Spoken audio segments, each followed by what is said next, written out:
नेहरू जी ने शुरू किया, इंदिरा जी ने आगे बढ़ाया और राजीव जी ने भी उसको ताकत दी, खाद पानी देने का काम किया। क्यों? संविधान के साथ खिलवाड़ करने का लहू उनके मुंह लग गया। और जहां तक जवाहरलाल नेहरू जी की बात है, जितनी देर हमारे प्रधानमंत्री देश के प्रधानमंत्री रहे हैं, 12 साल हो गए हैं, लगभग उतने ही सालों के लिए जवाहरलाल नेहरू जी जेल में रहे। किस लिए? इस देश की आज़ादी के लिए। उसके बाद 17 साल के लिए प्रधानमंत्री रहे। आप बड़ी आलोचना करते हैं इनकी, लेकिन अगर इन्होंने इसरो नहीं बनाया होता तो आज आपका मंगलयान नहीं होता। अगर DRDO नहीं बनाया होता तो तेजस नहीं बनता। अगर IIT और IIM नहीं बनाए होते तो हम आज IT में आगे नहीं होते।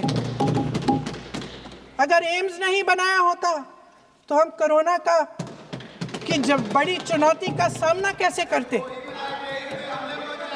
हाँ, वही बना रहा है, नहीं बना पाया कुछ भी। इसका मतलब है इस मुद्दे का जवाब नहीं है आपके पास। अगर इन्होंने BHEL, गेल, सेल, भाखड़ा नंगल ये सब नहीं बनाया होता जो आप सब बेच रहे हैं, तो ये विकसित भारत कैसे बनता? और मत बताइए बाकी। पंडित जवाहरलाल नेहरू इस देश के लिए जिए। सुन लीजिए, बेच लो यार, और बाकी भी बेच देंगे। पंडित जवाहरलाल नेहरू इस देश के लिए जिए और देश की सेवा करते करते उन्होंने दम तोड़ा।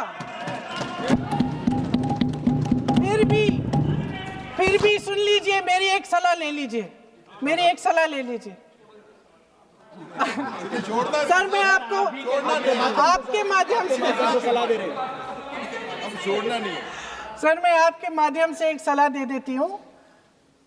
हमारे प्रधानमंत्री महोदय 12 सालों से इस सदन में हैं, मैं मात्र 12 महीनों से हूँ। फिर भी छोटी सी सलाह है। उन्होंने अभी हाल ही में चुनाव था, कुछ महीनों पहले उन्होंने एक सूची निकाली थी कि विपक्षी दलों ने और विपक्ष के नेताओं ने कितने अपमान किए हैं इनके, और उसमें शायद 90-99 ऐसे उन्होंने अपमानों की सूची बनाई थी। तो मैं उनको एक छोटी सलाह देना चाहती हूँ कि नेहरू जी से जितनी भी शिकायतें हैं, जितनी भी गलतियाँ उन्होंने की आपके जहन में, जितनी भी गालियाँ देनी है, जितना भी अपमान करना है, उसकी भी एक सूची बना दीजिए। नहीं, बात खत्म नहीं है। 999 अपमान, 9,999 अपमान, सूची बना दीजिए और फिर हम एक समय निर्धारित करते हैं। जैसे हमने 10 घंटे आज वंदे मातरम पर हमने बहस किया है ना, उस तरह से हम अध्यक्ष महोदय जी से पूछेंगे, एक समय निर्धारित करेंगे, 10 घंटे, 20 घंटे, 40 घंटे, जितने घंटों में आपकी ये शिकायत पूरी हो जाए, माननीय सदस्य, आप शांत हो जाएं और हम बहस कर लेंगे। लेकिन इस सदन का कीमती समय, जिसके लिए हमें यहाँ पे जनता ने भेजा है, जैसे हमें जनता की समस्याओं को हल करने के लिए चर्चा करनी चाहिए, इस्तेमाल करना चाहिए, उसको AC के लिए इस्तेमाल करिए। उसके बाद जैसे अंग्रेजी में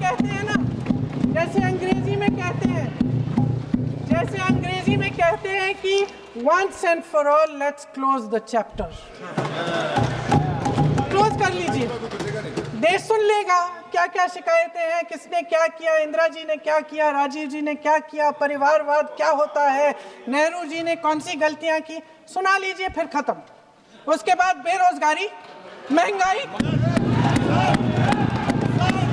महिलाओं की समस्याएं, जो PMO में हो रहा है उसकी बातें, उसकी चर्चा, जो बैटिंग ऐप के बारे में हो रहा है PMO के अंदर, आप सदस्य प्लीज, जो एप्स्टीन फाइलों में आपके मंत्री महोदय के नाम निकल आए हैं, माननीय उसकी चर्चा करेंगे। आप वंदे मातरम पे बोले, आप इधर उधर डाइवर्ट मत हो।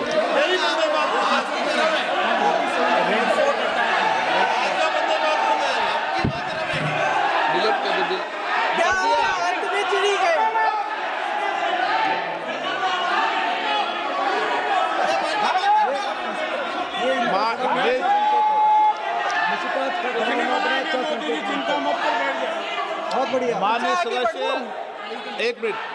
माननीय सदस्य, आगे बढ़ो आप महोदय, आगे वंदे बढ़ो। मातरम पर सार्थक चर्चा करें। ठीक सर, इधर उधर सर, बात डाइवर्ट मत यही हो। थी सर, संक्षिप्त में बात यही थी कोई डाइवर्ट नहीं कि होना हम चाहिए अतीत अपन पे को। बातें करते रहते हैं। माननीय सदस्य, नहीं, आप बिना तथ्यों के कोई बात नहीं करें। आप वंदे मातरम पे बोले उचित रहेगा। प्लीज।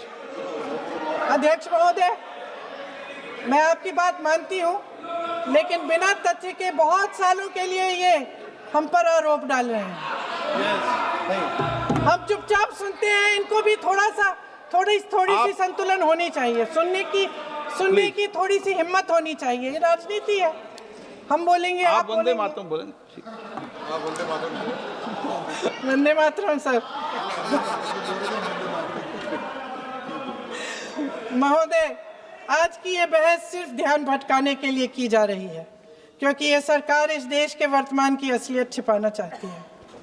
आज देश का युवा कितना परेशान है, कितनी मुश्किल में है।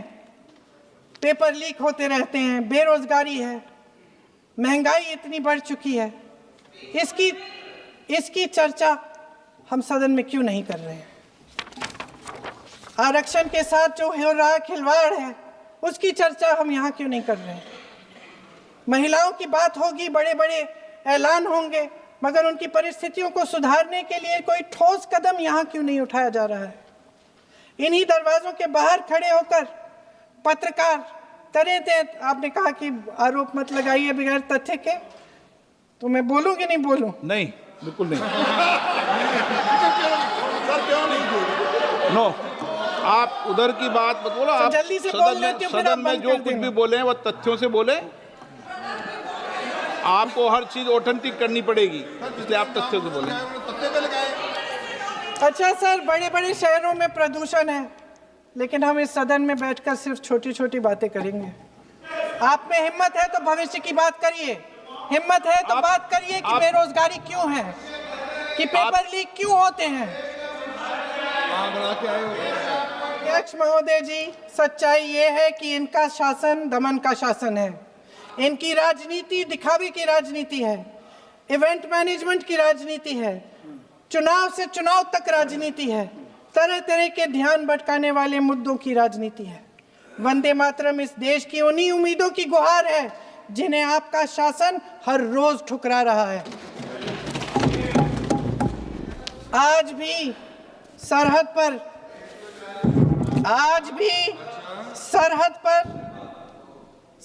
पर जवान जब दुश्मन का सामना करता है तो उसकी छाती में वंदे मातरम गूंजता है।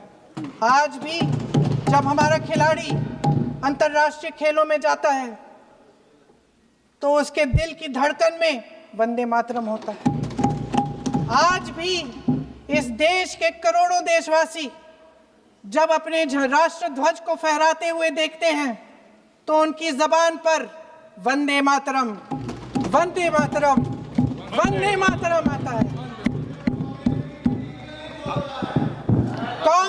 कांग्रेस के हर एक अधिवेशन में 1905 से लेकर आज तक सामूहिक तौर पर वंदे मातरम गाया जाता है। आपके अधिवेशनों में गाया जाता है कि नहीं, ये बताइए। अपने देश की आत्मा के इस महामंत्र को विवादित करके आप एक बहुत बड़ा पाप कर रहे हैं। इस पाप में कांग्रेस पार्टी शामिल नहीं होगी। ये राष्ट्रगीत वंदे मातरम हमेशा से हमें प्यारा है, हमेशा से हमारे लिए पवित्र रहा है और हमेशा के लिए हमारे लिए पवित्र रहेगा। धन्यवाद। दोस्तों, प्रियंका गांधी जी का ये कमाल का भाषण आपको कैसा लगा? कमेंट करके बताइए और इस वीडियो को लाइक करके चैनल सब्सक्राइब कर लीजिएगा ताकि हमारी आने वाली वीडियो की नोटिफिकेशन आप तक पहुंच सके।